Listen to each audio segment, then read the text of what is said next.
Welcome friends, आपका बहुत बहुत स्वागत है B mathematics classes YouTube channel पे। सबसे पहले लिखे हुए पे समुच्चय, यानी समुच्चय कहते किसको है। सबसे पहले हम ये बात करते हैं। तो समुच्चय का जो परिभाषा होता है दोस्तों, किताबी भाषा में हम वो पहले वो लिखते हैं। हमने दोस्तों पे लिखा है कि वस्तुओं के यानी सुपरिभाषित वस्तुओं के संग्रह को समुच्चय कहते हैं। तो यहाँ दोस्तों सुपरिभाषित मतलब होता क्या है, तो यहाँ पर दोस्तों समझना है सुपरिभाषित का मतलब समझना है स्पष्ट रूप से। क्या समझना है? स्पष्ट रूप से। स्पष्ट रूप से यानी किसी भी वस्तु के बारे में अगर पता चल गया कि ये वस्तु है, यानी स्पष्ट रूप से पता चल जाएगा, तो उस वस्तु को हम लोग बोलेंगे समुच्चय। ये तो किताबी भाषा है, समुच्चय समझते हैं। लेकिन यहाँ पर सबसे पहले समझते हैं समुच्चय की परिभाषा पे आने से पहले ये जो समुच्चय लिखा हुआ है इसका मतलब क्या होता है। अभी हिंदी में बात कर रहे हैं, हिंदी के बारे में बात करते हैं। तो समुच्चय का मतलब समझना है यहाँ पे सबको मिला करके, आसान भाषा में समझना है सबको मिला करके।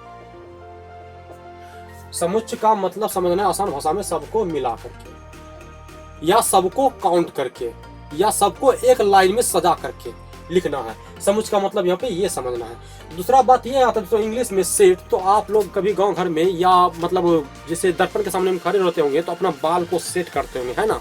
तो जो सेट हम लोग करते हैं ना, यानी किसी भी वस्तु को अगर हम लोग सही तरह से सेट करते हैं उसी को हम लोग क्या बोलते हैं? समुच्चय बोलते हैं।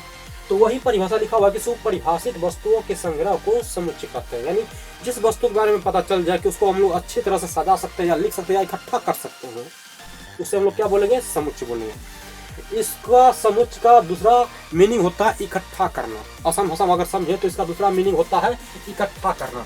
आप ये भी बात लिख सकते हैं, इकट्ठा करना, ये भी बात आप लिख सकते हैं। तो कहने का मतलब यहाँ पे ये हुआ कि किसी भी वस्तु को अगर हम लोग सही तरह से सजा करके लिखते हैं उसे बोलेंगे समुच्चय। और दोस्तों कुछ परिभाषा हम अपने तरफ से भी देना चाहते हैं ताकि आपको अच्छी तरह से और समझ में आ जाए। यहाँ पे दोस्तों ध्यान देना है कि दुनिया में जितना भी संख्या है, दुनिया में जितना भी संख्या है, अगर उस संख्या को अगर हम लोग मझली ब्रैकेट के अंदर में बंद कर देंगे, किसी भी संख्या को या किसी भी वस्तु को अगर मझली ब्रैकेट के अंदर में कॉमा लगा के बंद करेंगे तो उसको हम लोग बोलते हैं समुच्चय। उसको क्या बोलते हैं? समुच्चय। जरा देखिए ध्यान से, जैसे कि अभी हमने बताया था कि किसी भी संख्या को, जैसे हम लोग यहाँ पे लिख देते हैं कि 1, 2, 3, 4, और इसको हम लोग मझली ब्रैकेट के अंदर में घेरते हैं। मझली ब्रैकेट के अंदर में अगर घेर देंगे तो ये पूरा टर्म क्या कहलाएगा? समुच्चय कहलाएगा। क्या कहलाएगा? समुच्चय कहलाएगा। तो ये चीज ध्यान में अट गया, क्योंकि ये परिभाषा इसलिए बताना जरूरी है क्योंकि आपसे इस परिभाषा के जरिए जो इसमें प्रॉब्लम दिया हुआ है उसमें आधा प्रॉब्लम बनेगा। लेकिन ये जो बात हमने बताया है, इस बात के जरिए आपका आधा प्रॉब्लम जो बचेगा वो भी बन जाएगा। इसलिए दोनों परिभाषा को समझना जरूरी है।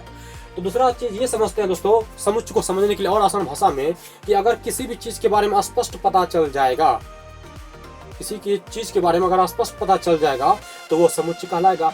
स्पष्ट पता नहीं चलेगा तो वो समुच्चय नहीं कहलाएगा।